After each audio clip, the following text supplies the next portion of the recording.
we've got some basic general 203K type information we're going to start with. Then we'll walk through some of the calculations in FAST as far as how those work. We'll go through the FAST calculations, then we'll go through some other basic information for the 203K product and see if we can't find some helpful information to help also pass it out to everybody and all that kind of good stuff. So first thing we're going to do is walk through the PowerPoint. The presentation that we're going to walk through is actually something I put together for real estate agents a few months ago. So some of the information we're going to skip through that's real estate agent specific. Other of the information that I would usually breeze through with them as far as the calculations and the math, then we'll spend some more time on that. So, but this will give us a starting point. So we're going to walk through what the 203K product is, how it works, all that kind of good stuff. We're going to walk through property eligibility and how those things can be a little bit different. What properties are eligible, what properties are not, things of that nature. We're going to walk through marketability and benefits. This is, again, more of the real estate agent-driven section that we're going to spend a little bit less time on than today. We're going to walk through the differences between the Streamline product and the standard product. To my knowledge, we are currently not offering the standard product under any way, shape, stripe, flavor, or form. So if that changes later, then I'm sure that information will get passed along. So we'll be talking about the differences between the Streamline and the standard and why we're focusing on the Streamline, and it's considerably less painful than the standard 203K loan. So we're going to walk through the process, how the whole transaction works start to finish. In my world in Ohio, funding process is a little bit different than it is out there, so there might be a few variants there as far as defining the term closing, the term docs, and the term funding. So we'll hopefully make sure we get all that covered. And we're going to walk through, again, the calculations, both the maximum LIP or the rehab amount, as well as the maximum loan amount. That seems to be the most difficult thing for a lot of folks to grab their handle on, is the math component on that. There's a couple issues with those calculations in FAST a little bit that they're still working on trying to get resolved. So we'll walk through some of the workarounds for that as well. We're going to talk about the differences between buying a HUD-owned property and an anything else owned property. That whole process is very, very different. So I don't know how much or how many HUD REOs that you all see out there, but we'll talk about the differences there and how that process works. So again, what the whole thing is, again, not knowing if anybody on the call has ever originated one of these in the past or not, but the primary purpose for this product is to allow a consumer to buy a property and cover the cost of rehabilitation of that property at the same time. Rehabilitation being things that are broke or things that are ugly. So in my crazy sense of humor, there's everything that can pretty much fall under one of those two categories. Something's broken, the roof leaks, right? There's no plumbing. Or things that are ugly, you know, it's 1963 called and they'd like to have their kitchen back with avocado green goldenrod and, you know, 3-inch orange shag carpeting. So, so again, there's two different products. There's the Streamline K and the Standard K. The Standard K would cover anything. The Streamline K, which is the one that we're offering, is going to cover more simple, less involved products or projects, as well as less expensive products or projects. So the dollar cap on the Streamline K is $35,000. Inside that $35,000 has to fit a couple different things, and we're going to talk about how that math process works as we get going on down the call. I can just see the excitement building. So again, the purpose of the product is you can either use it as a purchase or as a refinance. The refinance math calculation is a little bit different. Instead of there being a sale price, there's obviously existing debt payoff. So what closing costs and how they're dealt with, that and if they can be financed in, that changes a little bit. If we have time at the end of the call, we'll work on those. We can cross that proverbial bridge when we come to it, but we'll primarily be focusing on the purchase aspect of it. So the credit guidelines on a 203K are no different than on a 203B. It follows right to the 4155. So As far as HUD's concerned, there is no deviation from any other FHA product to the 203K. That, for whatever reason, seems to be a common misconception, at least in my neck of the woods, with folks out there. So, and hopefully we all know what a 4155 is by now. So, overlays. This is going to be a question more for Susie or one of the underwriters, as far as what any other specific things that we have chosen to expand on or add on for that. And I'm not sure what those are, if any, off the top of my head, but we'll find that information and get that sent out to you. So, we all know what an overlay is. So, again, it's one single mortgage. There is not a first mortgage, not a second mortgage, and a second. It's one-shot deal. So it does make it pretty simple for the consumer and all that kind of happiness. So the sale proceeds are dispersed to the seller and the real estate agent at settlement, at funding, whatever it is you want to call it. So a common misconception, at least in my part of the world, is that real estate agents think that they either they have to wait to get their commission until after the transaction, all the work is completed, or that the seller's not going to get their money, or any of that kind of good stuff. I do believe I saw something in the guidelines that Susie put out about a broker check hold, or that may have been on a repair escrow, but that might be another open question to clarify on the wholesale side. So the rehab funds are going to be impounded at settlement, which means they're going to be held in an escrow account by Residential Bancorp, not by the title company, the settlement company, the escrow agent, the real estate agent, none of the above, right? We're going to keep those funds. Once all the work has been completed on the property, there's a form package that's done, a lien search is ordered, and the appraiser goes back out to verify that the half dozen whatever things that were on the list of stuff to do were actually done. So if the contractor said we're going to put on a new roof, and the appraiser goes back out and says, yeah, looks like there's a new roof on the property, or they're going to put in new this, that, or the other thing, that they've gone out and verified that those things were actually done. So forms are filled out, everyone signs off on it, and a two-party check would then be cut to the homeowner and the contractor at that point. The reason for that, the two-party check, is so that the contractor doesn't abscond with the consumer's money, right? And that the consumer doesn't abscond with the contractor's money. So that way everybody makes sure they get what is coming to them. So those funds, like I mentioned, will get dispersed once the project is done. HUD does not have a mechanism for, well, HUD has a mechanism for multiple draws on this.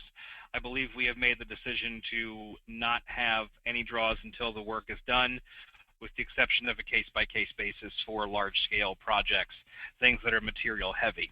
So those would be, again, on a case-by-case basis, but for the most part, there is no money dispersed until the work is done. The main reason for that is the only stick you have with the contractor to actually get their job done is the money. If the contractor doesn't have, if they've got their money, there's nothing preventing them from either taking the funds from this job to use it to pay for the job they're working on now, or taking that money and going down to the nearest casino and betting it on Red 33. So that's no good. So we need to make sure that both the consumer is protected with their funds as well as us. So again, those funds will be dispersed once all the work is done. As far as the property eligibility component, existing dwellings only, no new construction, as long as there's been a certificate of occupancy listed or issued by the municipality on that property at some point, that's all that's needed to be done. So no new construction. 1 to 4 units, no worries there. That's pretty self-explanatory. On the standard K, demolition and tear down is acceptable if the foundation remains. I've never actually heard or seen of one of those that's actually closed. So I would pretty much say that's not really an issue. So you can convert a property from single family to multi-unit or backwards. Again, I would think that it's generally not economically sensible for a consumer to do that, but if it is, then more power to them. That is an option.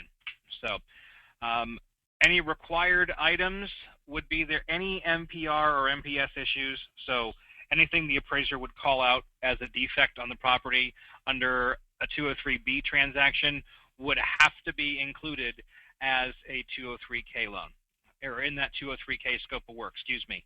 So there isn't going to be an option where if the plumbing's been removed from the property, and that would be ordinarily be an issue for the consumer to not include that in the scope of work. So that could be an issue. So any appraisal required or appraiser required items to meet the HUD handbook would need to be included in that scope of work. So that's a pretty important thing. So the marketability, why a consumer would do this, why it makes sense on the sales side. So this is a relatively older stat from NAR, but the most recent data that I've seen come out of them, 28% of properties, in 2012 were distressed in some way, shape, or form. So that's a huge chunk of the market that also helps deal with the current inventory issue and making those properties financeable for the average consumer. So that's a pretty big issue. So some benefits to the buyer. It's one loan. There isn't a first. There isn't a second. There's not a Home Depot or a Lowe's credit card hanging out there with the 90-day same as cash deal or whatever that's called now at 24.99% interest. So one FHA insured loan makes it pretty easy. Standard down payment. We're going to talk about the math component and how that down payment is calculated, the 3.5%. It's not based on the sale price. It's not based on just the sum of the sale price and the work. There's a whole 28-step math calculation to figure out what that 3.5% is along with the loan amount. So that can be a pretty big issue of making sure that's done properly. Otherwise, the minimum statutory investment's not going to get met. You're going to have a loan amount or an LTV in excess of 96.5% and then have an uninsurable loan, and that's no good. So we're going to walk through that math calculation. Benefits to the consumer, again, they can get to choose what they want. If they don't like the way that the floor plan is laid out on the interior and they want to knock down walls, they can knock down walls. If they want to change the color of the flooring or the type of flooring or the kitchen or the bathroom or anything else, they can make any of those decisions that they want and get to make it the house that they want as opposed to what somebody else wanted at some point in the past. So obviously by improving that property, it can help build equity for the future and stabilize the neighborhood and all that kind of good stuff. Adds comfort and convenience, so on and so forth. Some benefits to the seller of the property. This is how you'd sell this to the real estate agent. Would be you're going to dramatically increase the pool of buyers, therefore increasing the demand, therefore in theory increasing the price of the property. So, and we can schedule another call on sales tactics and all that kind of good stuff if we want to later, or things that have worked for me in the past with the real estate agent. So it can help decrease the market time and reduce and eliminate seller out-of-pocket expenses. Because when we come back to it, if the appraiser has flagged something wrong with the property that needs to be addressed, someone's got to pay for that. And I don't know about you, but I'm not paying for it as the loan officer. The buyers probably don't have the cash to pay for it because heaven forbid anybody have cash anymore. Buyer's not going to pay for it. Realtor sure as heck ain't going to pay for it. So then that leaves it down to the seller making any MPR or MPS repairs prior to the transaction closing, so we can help eliminate that process. So again, the differences between the Streamline and the standard 203K. That Streamline product is designed to handle uncomplicated rehabilitation projects. Things like new roof, new well or septic, updated kitchen, bathroom, windows, cosmetic issues, things of that nature, not complex, complicated types of repairs or improvements. That's going to fall into the standard K, which is going to be the more complicated project that's going to require an architect and require 9 kinds of other pain and anguish be done along in that transaction. So that Streamline K has that cap of $35,000 in total rehabilitation costs. And like I've been promising, we're going to walk through that math process here once we get into FAST and how that thing gets calculated. So that $35,000 is a hard and fast figure. If it's $35,001, right, or $35,001, that transaction is not insurable by HUD, and we've got 9 kinds of problems. So this is a hugely important thing that needs to get factored in as to what is included in that $35,000 and how much then is spent to the contractor. So there is no minimum amount. There used to be a minimum amount of repair item or dollar figure on the Streamline K. That was done away with by HUD, I want to say in 2005. So it's been a good long while since there was a minimum on the Streamline K. At some point, though, it becomes a cost-benefit analysis for the consumer. If we're talking about a $500 repair, they may be better served doing a 203B with repair escrow or fixing the thing prior to close, as opposed to going through all this nonsense for a $500 repair. So that, and if you explain it that way, you can help get the consumer to possibly do some more stuff to the property, thereby increasing the loan amount, thereby increasing the commission. So that's always a good thing, because I don't know about you, but I like making extra money. So on the Streamline K, there is no HUD consultant required. Now, the next question is going to be, what's a HUD consultant? The HUD consultant is somebody who is reviewed and approved by HUD.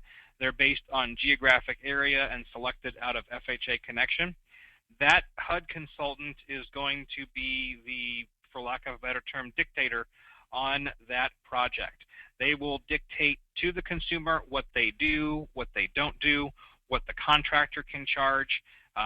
They can really throw a wrench into your plan, and then of course charge a fee to do that, in addition to mileage and a whole bunch of other nonsense. So they are not required on the Streamline K. They are required on the Standard K. Just one of the other main reasons why I'm not a huge fan of those. So on the Streamline K, HUD does not approve contractors. The contractor selection is entirely up to the consumer. There are some contractors out there that will advertise that they're HUD approved or whatnot, which is just complete nonsense. So there is no such list of contractors to pick from. Generally speaking, the contractor will need to go through some due diligence component by the underwriter. There's going to be some forms that we're going to ask them to fill out to validate licensing and viability and funds and workers' comp coverage and general liability coverage and all that kind of good stuff. Long story short, the contractor needs to be able to viably complete that project with their own funds and then get reimbursed. It can't just be a guy with a clipboard and a pickup truck coming out that says, you know, yeah, I'll fix your whatever broken thing is on this property. So there is some due diligence done on our part with the contractor, and we can either accept them or say, no, not going to happen. And we're going to go through, toward the end of the call, some sample scopes of work from the contractor to kind of talk about what's good about those, what's bad about those, things you want to look for, because that can really throw you into a pain point if the contractor does a crappy job at the beginning of the transaction. So that scope of work we were just talking about from the contractor does absolutely need to be specific. It needs to be down to something to where a trained monkey could go and do that job. If, for example, they're putting in new windows in the house, it needs to specify the number of windows, the size of the window, how it's going to be installed. Is there going to be framing put then back around the windows? Are they insulating? The size, the manufacturer, the type, the window pane, the energy efficiency. It needs to be detailed. So same thing else with carpeting. If, let's say, they're putting new carpeting throughout the house, if the scope of work from the contractor said install new carpeting, $10,000, would you hire that contractor to install carpeting in your house, not knowing how much carpeting you were getting, how it was going to be installed, or what are they doing with the old carpeting? Does that include that being torn away or torn out and taken away? So the more detail, the better. So, and those can be required to be adjusted or corrected or modified based on the underwriter's discretion during the process of the transaction. So self-help is highly, highly discouraged, and in years past, we've only allowed that on a case-by-case basis for the consumer to do their own work. Generally speaking, it is not going to be permitted. Self-help is only going to be used for small things like appliances, occasionally painting, things of that nature. Nothing major, no roof, no mechanicals, nothing along that note. So that's a big issue. Time frames. The work must start within 30 days of funding, 30 days of settlement, not docs, settlement. Work's got to start within 30 days. The work cannot stop for more than 30 days, and the entire project must be completed and closed out in FHA Connection within 90 days of that escrow account being established at settlement. If it goes past day 91, somebody starts getting nasty grams from HUD, and then there's 9 kinds of other problems that happen along. So 90 days, 3 months, there shouldn't be, in my opinion, any reason why just a relatively non-complicated project can't be done with inside of that 3-month window. So not usually a problem in my world where we have winter, when you got 34 degrees below zero and 3 feet of snow for 3 months out of a year. Sometimes weather can be an issue for exterior repairs and things like that, and there can be, things done to resolve that. But in your world, I would imagine that's not typically a big problem. So draws and disbursements, again, everything is dispersed after the work has been completed, so that's a pretty big issue. Some eligible repair items on the Streamline K. There is not any one all-exhaustive list of things that can be done or things that cannot be done on the Streamline K. You can do repair, replace roofs, gutters, downspouts. These are just my first series of thoughts. Upgraded heating and cooling systems, that's a pretty big issue. Plumbing, electrical systems, any type of mechanical, carpets, flooring, kitchens, bathrooms. Painting, EPA lead-based paint restrictions will apply if there's more than 6 interior square feet of paint issue or more than 20 exterior square feet of paint repair. The painting contractor will have to be EPA lead-safe certified and go through all of that validation as well, just like on any other transaction. So that still applies. Windows, doors, you can finish lower levels, you can finish third levels, you can do environmental stabilization, that lead-based paint remediation, mold remediation. We've done a couple of those in the past where the only thing that was wrong with the property was $20-some-odd thousand in mold remediation after it had been vacant for a while. So that can be a pretty big issue. Handicap accessibility improvements are always an option on the 203K Streamline. So the expansion of interior hallways, adding grab bars in bathrooms, putting up a ramp, things of that nature would all be eligible improvements on the Streamline K. So some of the things that cannot be done on the Streamline K. No relocation of load-bearing walls. Nothing structural under any shape, stripe, flavor, or form can be done on the 203K Streamline loan. So no movement of walls, no foundation repairs, no additions, no new construction, nothing that would require an architect to review the process or the project. Under any circumstances, all of those things we would get forced into the standard K, which is not fun. So we'll walk through some of the differences on that standard K here right quick. There is a minimum on the standard K of $5,000. So that's a pretty big issue. There is no maximum amount on the standard K. So you could do $100-some-odd thousand in repairs on that standard K, provided that you were under the FHA loan limit and the value was there to support the improvement. So standard K, the buyer can finance 6 months of payments, not on the Streamline K. Again, that same thing, the work has to start within 30 days. The work cannot stop for more than 30 days. And the property or project, must be completed within 120 days on the standard 203K. So that can be a pretty big issue. There are multiple inspection points required along the way on the standard K, 5 draw max. Again, that self-help is a huge, bigger problem on the standard K. The HUD consultant is required on the standard 203K. We talked about a minute ago who the HUD consultant was and what they do and how much of a fern in the cradle they can be. So we're not going to go through that pain again. That HUD consultant is approved by HUD. They manage the entire project. They're doing soil health and safety.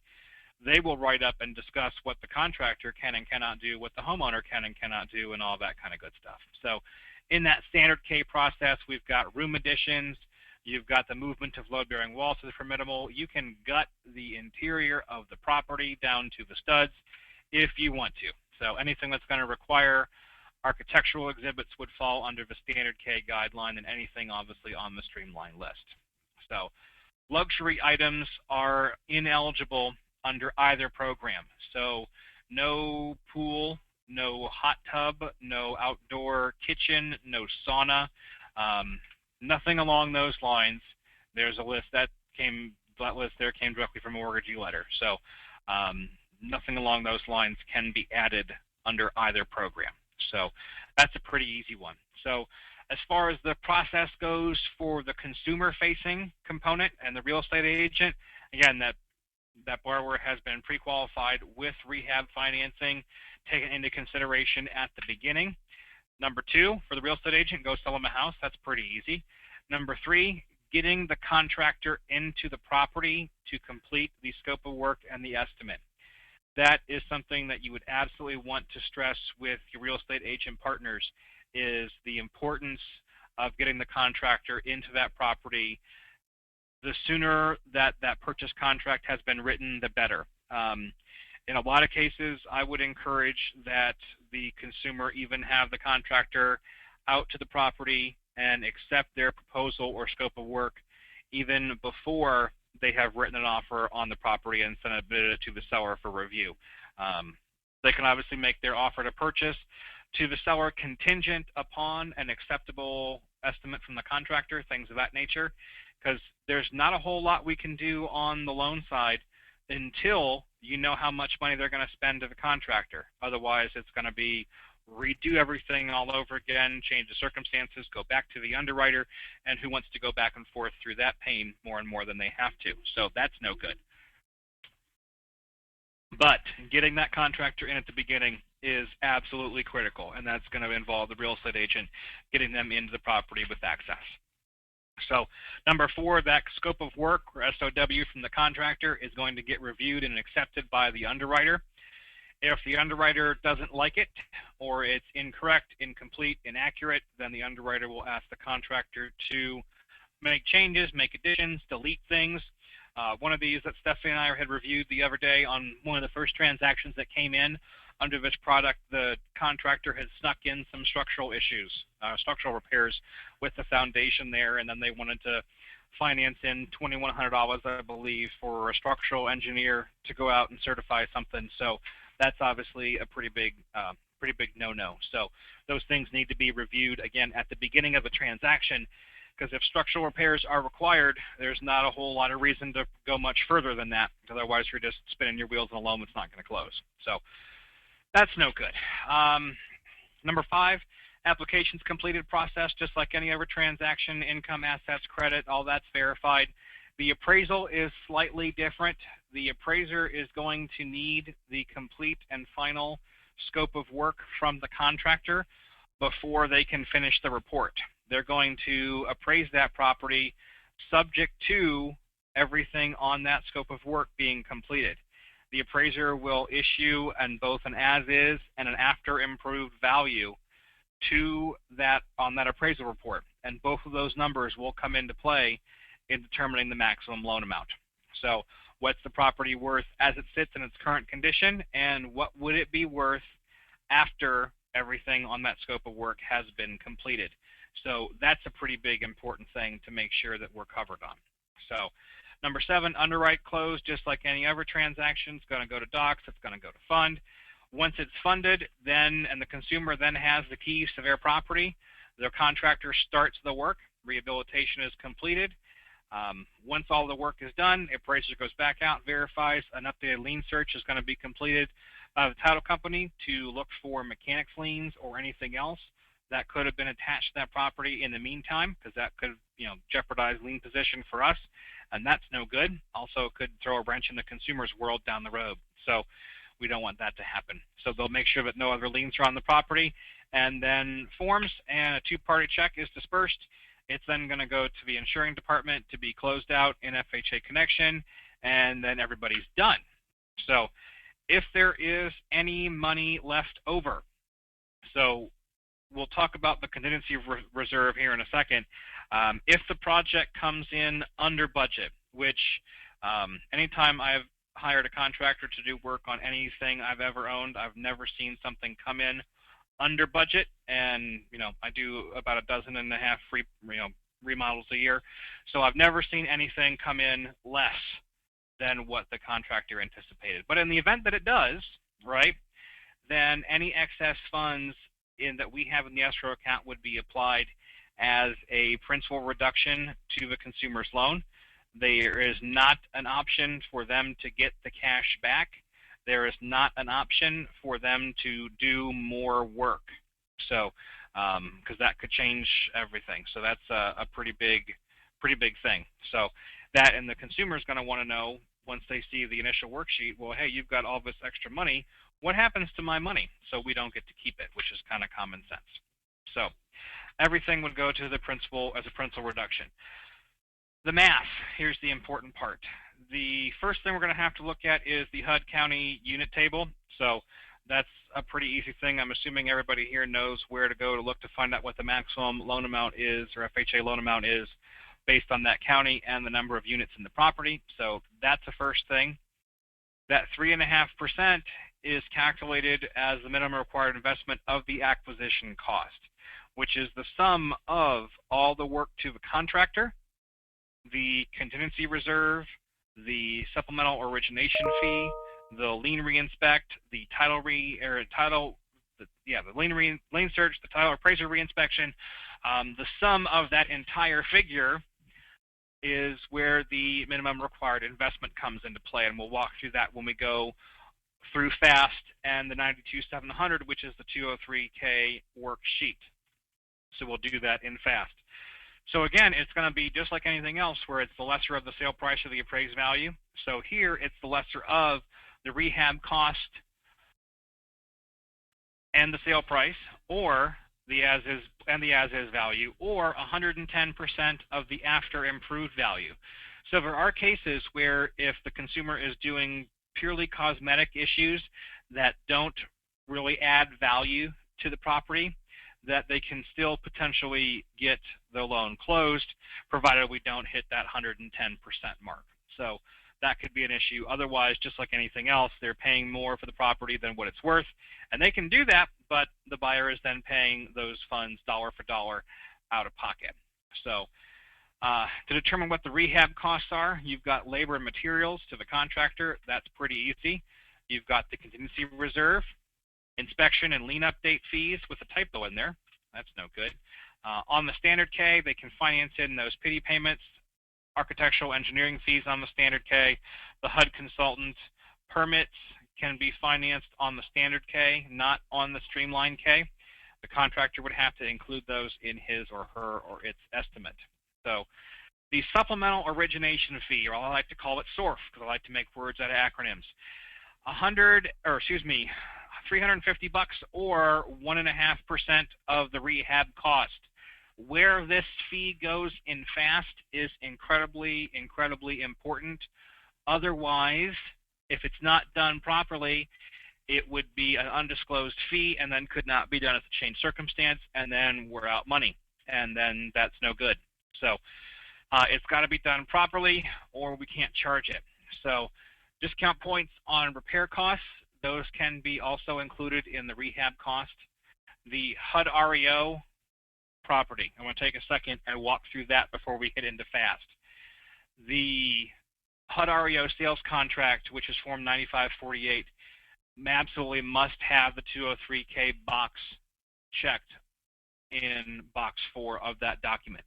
Otherwise, once the real estate agent turns that offer in to the M&M contractor in that area, they're going to bounce it back, and then they're going to have 9 kinds of problems getting that offer accepted and getting that thing to close. So the real estate agent needs to do their job properly at the beginning and check the appropriate box. Getting that box checked after the fact is 9 kinds of pain. So if the utilities are not on a HUD REO, we can still close the loan, but the contingency reserve gets jacked up to 15% as opposed to 10. It's oftentimes easier to just have them turn the utilities on and verify that it's functional. So on a HUD REO, just like it is now, there's already been an appraisal done by the M&M contractor when they took the property back. That appraisal is not, it needs to be factored into the transaction as to get to the as-is value, but we will still order another appraisal to factor in the after improved value. So that's another pretty important thing. that we need to make sure that we do properly is to get that information from the listing agent. So that after improved appraisal, again, is always required to figure out how much the loan amount is going to be and how the transaction is going to work. So there is not an option to use just the one that was done by the M&M contractor. There will be both. Both will need to be kept in the case binder and all that kind of good stuff.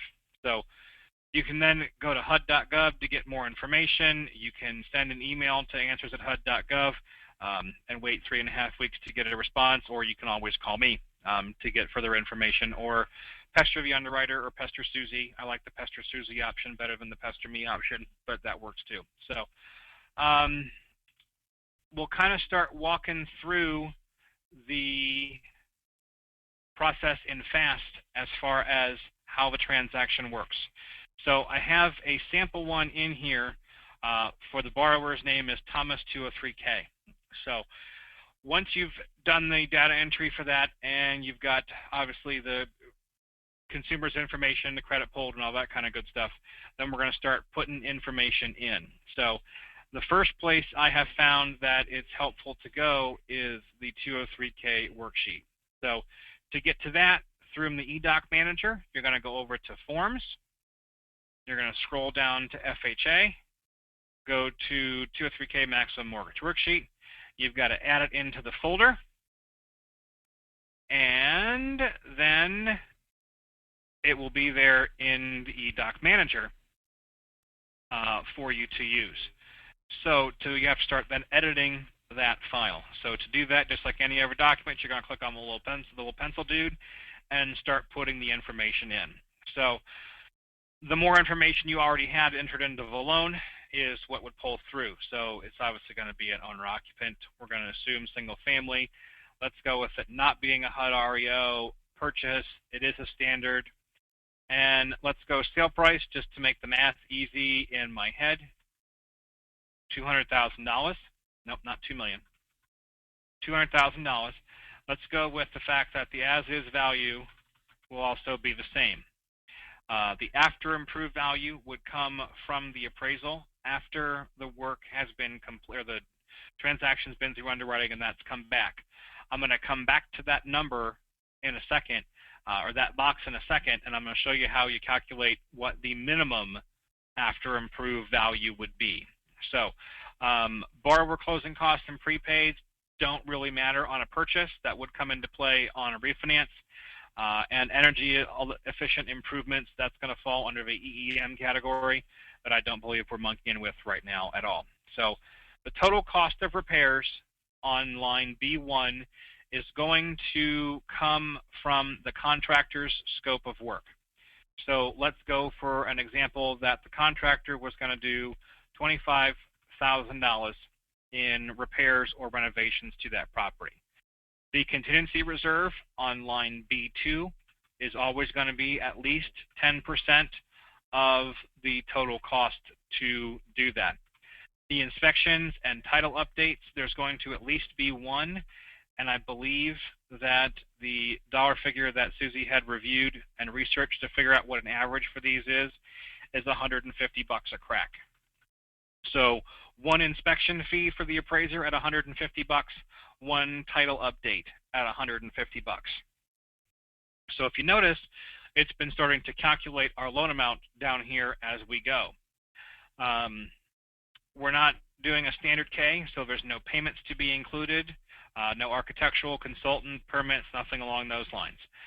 So we've got a subtotal then of $27,800 between the money to the contractor, the 10% contingency reserve, and the fees to the title company and the appraiser once it's all said and done.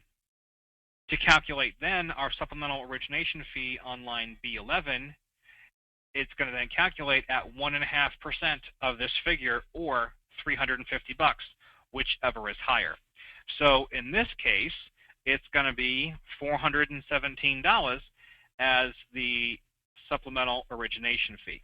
So I found that in FAST, it's helpful to start making some notes as you go through, because you're going to need to then read data enter some of these figures in other places in the loan. That way you don't have to do this twice. So the total rehab cost which is going to go to page 3, or the details of transaction, the old page 3 of the 1003, $28,217 and no change.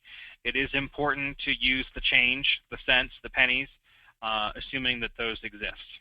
So now we're going to start calculating the base loan amount. So to calculate the maximum loan amount, you're going to take the lesser of the sale price or the as-is value, so which is going to be one of those two, right? Box 1 or box 2, plus the rehabilitation amount on line B14, right? 28,217, to then get to the acquisition cost, $228,217. So 228,217, if you divide that figure by 1.1, you will then get the minimum after improved value. So you can then flop that 207,470 right there. So note here, it gave us a maximum 110% of the after improved value of 228,217, which happens to match this dollar figure here. So for the sake of argument, let's say the appraiser said that the $25,000 of improvements the consumer was doing wasn't going to give them a nickel of value. Note now how figure this 220 is less than that figure, so now we've got a problem. So then in that case, the consumer would have to bring all that difference out of pocket. So if we go back to that 207,470, excuse me, to get to the maximum or the acquisition cost of 228,217. It's then going to take 96.5% of that figure. So there's your 3.5% down, or 3.5 minimum statutory investment. So if you took that 228,217 figure multiplied by 96.5%, you've got a maximum loan amount $220,229, and then the 41 cents. This is one of the things that the developer behind FAST is still trying to figure out how to fix, is to have it round down those pennies, because we can't have a base loan amount with change. So you've kind of got to manually eke around it a little bit to get that figure to drop down by putting that adjustment, this little adjustment here, to get this down to the nearest whole dollar amount. So that is an open glitch in the system, and they're working on trying to get that resolved. So at that point, we've got our maximum base loan amount of $220,229. So that's the bulk of the 203K worksheet as far as the originator is concerned. The underwriter will need to do more work on this at some point, but for our purposes today, we're pretty well good with that. So at that point, we can then go ahead and save that and go back to the loan snapshot. So now we've got to start building the loan like you would in any other case. So to go to the, I found it helpful to go to the loan info screen first. Obviously, whatever series or order you want to put these in is entirely up to you. So we're going to go ahead, select our closing cost template, and I'm just going to go with, I'm logged in as an Ohio loan originator right now, so we'll go with that. But in theory, the rest of that, the rest of the settlement costs shouldn't matter too much based on what state the property is located in as far as the 203K goes. There is a separate product for this loan, so you will need to make sure that you select the proper loan type. Otherwise, when you go to submit your registration and it's not proper, then Tom's going to scream and holler and yell, and we don't want Tom to scream and holler and yell. So you're going to select that. It's going to keep on trucking. So just like anything else, you've got to go in and fill out your loan, just like any other transaction. Sale price and appraised value need to also match what they legitimately are. So we assumed those were at $200,000. The LTV and down payment in this case is going to be also all incorrect. It's going to show an LTV and a CLTV in excess of 100%. That's, again, a known issue in FAST, and they're working on getting that resolved along with the calculations for the loan amount. So here's where you have to manually put in that base loan amount in FAST, and notice how it's going to say this is way out of kilter as well as your LTV is off. So that's, like I said, is a known issue, and they're trying to get that resolved. So I'm just going to throw in a manufactured interest rate for now. so we can finish going through on this. And we'll go single family. So that's an important screen to enter at the beginning. So we'll save our information here. And then we'll go into the 1003, and I'll show you where to make changes on the 1003 for the 203K to work properly, at least for the math to work properly. All the rest of the information on the 1003, as far as the borrower information, income, assets, employment, there's nothing different there to monkey with. So we won't have to worry about that. You got to select the MIP just like you do on any other transaction. So we'll put that in. The details of transaction page or tab. This is another important thing to figure in. So we've got our sale price of $200,000. Line B needs to match that total LIP amount, or line B12, from the 203K worksheet. So that $28,217 has to get manually entered in there. So that needs to go in. So we need to make sure we do that properly. Closing costs and prepaids, we're going to come back to those once we go to the GFE fee screen. However, the supplemental origination fee, which was included in this figure, if you remember from the 203K worksheet, it's also going to get included here as a closing cost so that the till can be done properly. Otherwise, the till's wrong, and then now our APR is underdisclosed, and we got non-cons other problems. So you do have to issue a credit to wipe out one of those two charged supplemental origination fees. I know it seems kind of complex and convoluted, but it is what it is.